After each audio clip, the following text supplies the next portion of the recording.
Siapa yang tidak kenal dengan Tentara Nasional Indonesia? Seluruh rakyat Indonesia pasti mengenal tentara yang bertugas menjaga tegaknya NKRI dan mempertahankan kedaulatan Republik Indonesia. Menurut versi Discovery Channel Military edisi 2008, salah satu pasukan elit TNI Kopassus berada di urutan 3 dunia di bawah SAS dari Inggris dan Israel Mossad dari Israel. Kemudian baru Spetsnaz dari Rusia dan GIN dari Prancis. Walau jumlah alat utama sistem persenjataan negara masih terbatas, jangan coba-coba meremehkan kekuatan personil militernya. Alat utama persenjataan modern terintegrasi dengan sumber daya manusia TNI yang mumpuni. Kita sebagai prajurit memiliki jati diri, sebagai prajurit berjuang. Di Patriot Sejati itu harapan saya adalah, walaupun ini sebuah pesan yang sangat tegas kepada prajurit saya, walaupun TNI diperlengkapi dengan alutsista yang sangat modern, tetapi militansi sebagai prajurit tidak boleh sedikit pun berkurang. Dia sebagai prajurit yang rela berkorban, dia prajurit yang pemberani dan bertanggung jawab. Nah, inilah Patriot Sejati. Ya. Profesional. Profesional. Yang kedua profesional.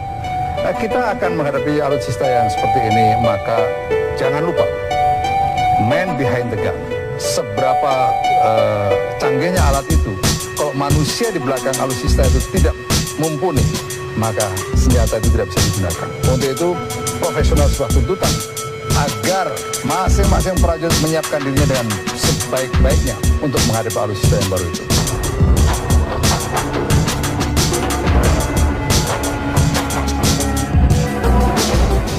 Salah satunya adalah pasukan Detasmen Bravo 90 dengan nama lain Den Bravo 90 yang dibentuk secara terbatas di lingkungan Korps Pasukan Khas TNI Angkatan Udara pada tahun 1990.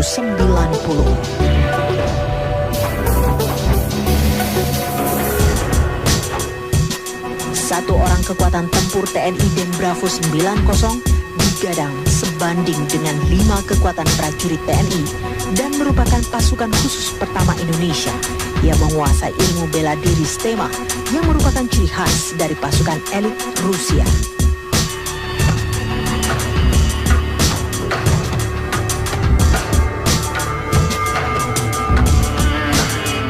Kemudian ada TNI Komando Pasukan Khusus atau yang terkenal dengan nama Kopassus yang dimiliki oleh TNI Angkatan Darat.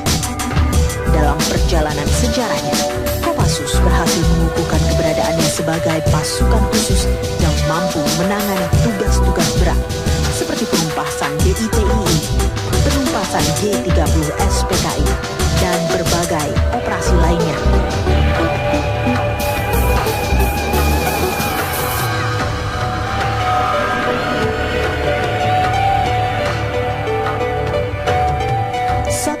Personil Kopassus disebut sebanding dengan kemampuan 8 prajurit TNI.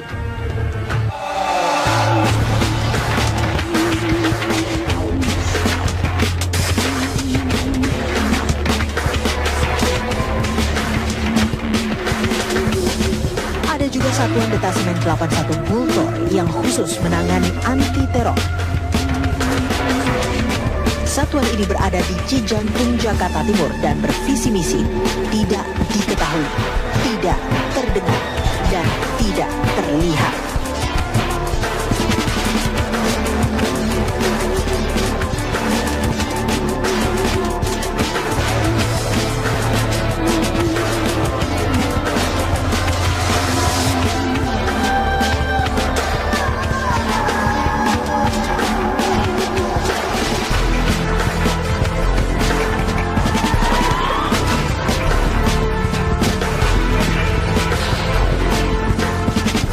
TNI Angkatan Laut ada pasukan elit Komando Pasukan Kata atau Kopaska yang didirikan 31 Maret 1962 di masa pemerintahan Presiden Soekarno.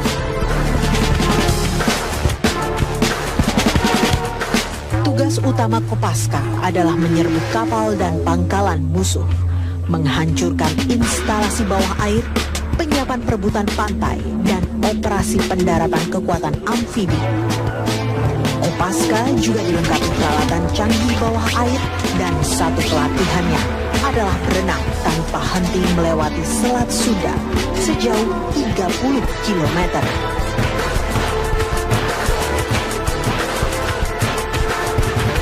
Kemampuan satu orang personil Kopaska setara dengan 24 orang TNI. Dalam Korps Marin juga ada pasukan elit yang disebut dengan Batalion Intai Amfibi atau disebut dengan Yontaifib yang disetarakan dengan per orang personilnya adalah 24 orang TNI. Prajurit yang memakai baret ungu ini, salah satu tempaan latihannya adalah berenang dengan kondisi tangan kaki terikat dan menyeberangi Selat Madura sejauh 6 km.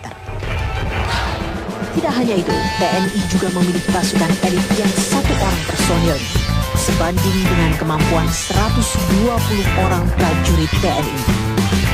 Namanya adalah Detasmen Jala Mangkara atau disebut dengan Denjaka yang di bawah komando TNI Angkatan Laut. Denjaka merupakan satuan gabungan antara personel Kopaska dengan Yontaifib Korps Marinir TNI Angkatan Laut. Satuan elit yang dibentuk berdasarkan instruksi Panglima TNI pada 13 November 1984 ini dikhususkan untuk pasukan anti teror dan bisa dioperasikan di mana saja. Itulah kemampuan daya tempur prajurit kebanggaan kita, Tentara Nasional Indonesia. Prestasi dan kemampuannya tidak akan dipandang sebelah mata oleh negara lain. Tim TV One mengabarkan.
Out of Afghanistan.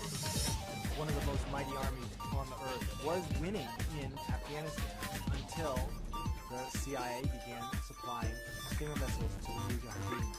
Stingers were so useful in bringing down Soviet helicopters and planes that they eventually pulled out in 1989, and the USSR crumbled into pieces. All of a sudden, the most bruising weapon of the Soviet Union was brought low by a bunch of guys holding a shoulder-fired missile that aimed and took out these homes. At number 59, it allowed guns to fire in any weather conditions. The percussion cap. Our Blue Ribbon panel found this leaping innovation from 1839 essential to improve.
Canggihnya alat itu, kalau manusia di belakang alutsista itu tidak mumpuni, maka senjata itu tidak bisa digunakan. Untuk itu profesional sebuah tuntutan agar masing-masing prajurit menyiapkan dirinya dengan sebaik-baiknya untuk menghadapi alutsista yang baru itu.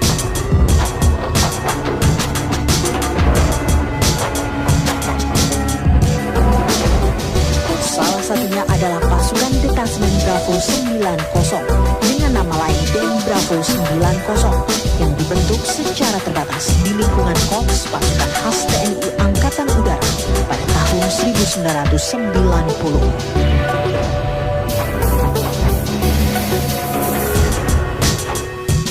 Satu orang kekuatan tempur TNI Den Bravo 90 digadang sebanding dengan 5 kekuatan prajurit TNI dan merupakan pasukan khusus pertama Indonesia yang menguasai ilmu bela diri STEMA yang merupakan ciri khas dari pasukan elit Rusia.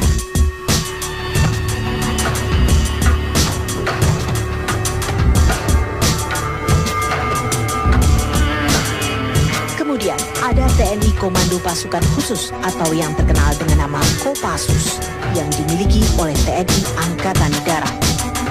Dalam perjalanan sejarahnya, Kopassus berhasil mengukuhkan keberadaannya sebagai pasukan khusus yang mampu menangani tugas-tugas berat seperti penumpasan DITII, penumpasan G30 SPKI, dan berbagai operasi lainnya.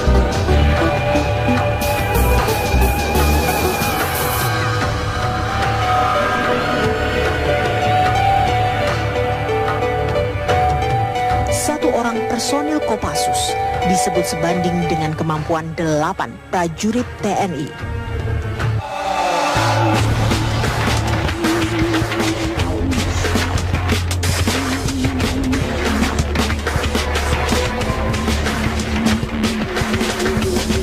Ada juga satuan Detasmen 81 Bultor yang khusus menangani anti-teror.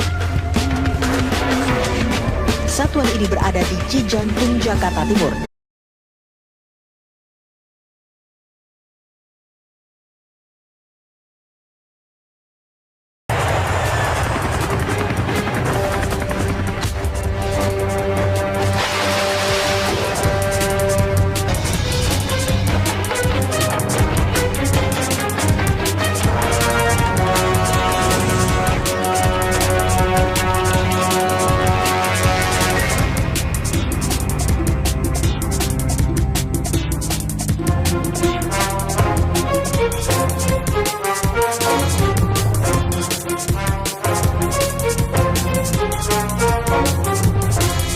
Siapa yang tidak kenal dengan Tentara Nasional Indonesia?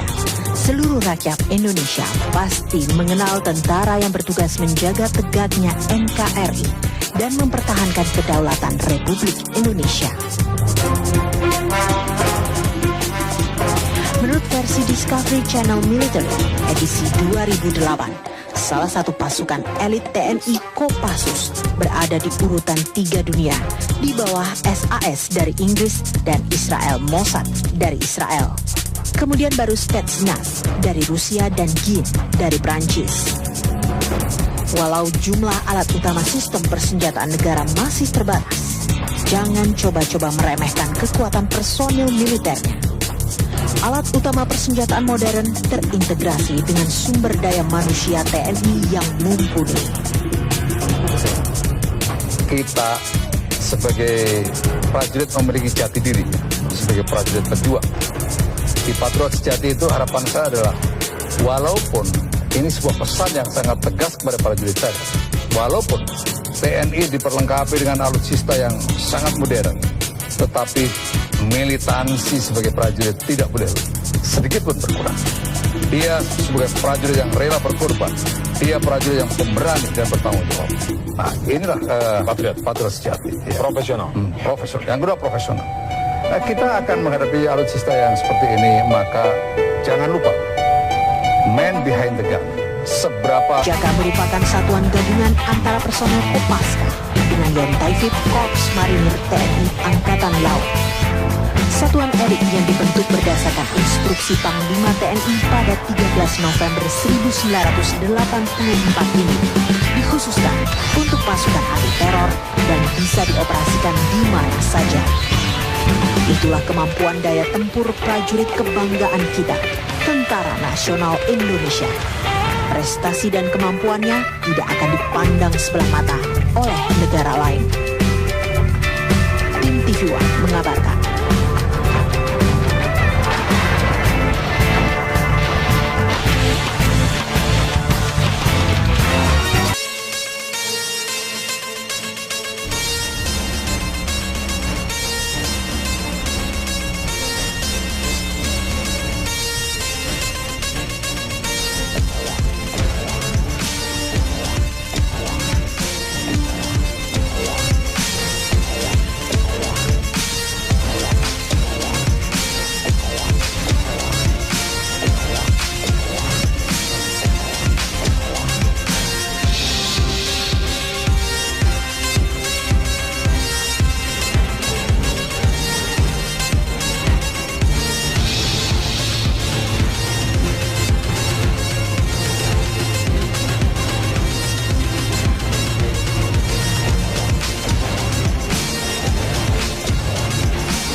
Dan bervisi misi tidak diketahui, tidak terdengar, dan tidak terlihat.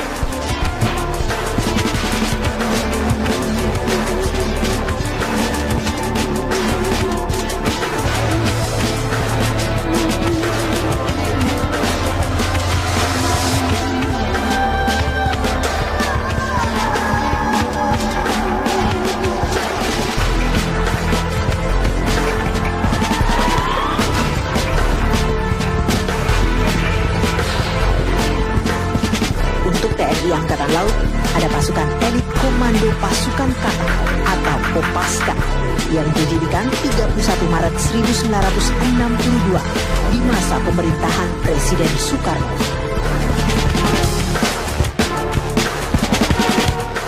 Tugas utama Kopaska adalah menyerbu kapal dan pangkalan musuh, menghancurkan instalasi bawah air, penyiapan perebutan pantai, dan operasi pendaratan kekuatan amfibi.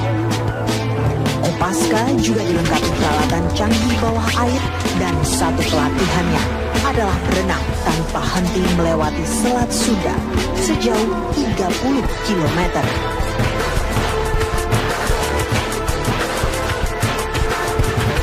Kemampuan satu orang personil Kopaska setara dengan 24 orang TNI. Dalam Korps Marin juga ada pasukan elit yang disebut dengan Batalion Intai Amfibi atau disebut dengan Yonkaifit yang disetarakan dengan per orang personilnya adalah 24 orang TNI. Prajurit yang memakai baret ungu ini, salah satu tempaan latihannya adalah berenang dengan kondisi tangan kaki terikat dan menyeberangi Selat Madura sejauh 6 km.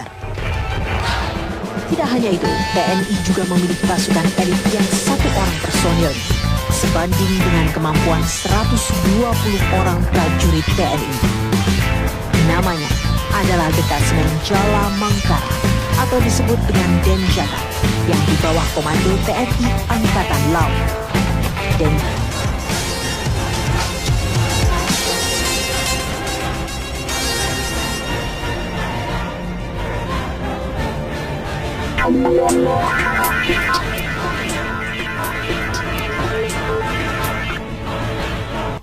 Out of Afghanistan. One of the most mighty armies on the earth was winning in Afghanistan until the CIA began supplying Stinger missiles to the Mujahideen.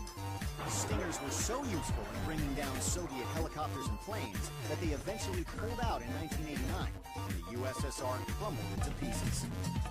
All of a sudden, the most imposing weapon of the Soviet Union was brought low by a bunch of guys holding a shoulder-fired missile that aimed and took out these helicopters.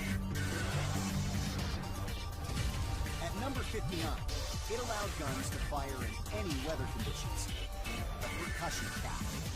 Our Blue Ribbon panel found this sweeping innovation from 1839 essential to improve.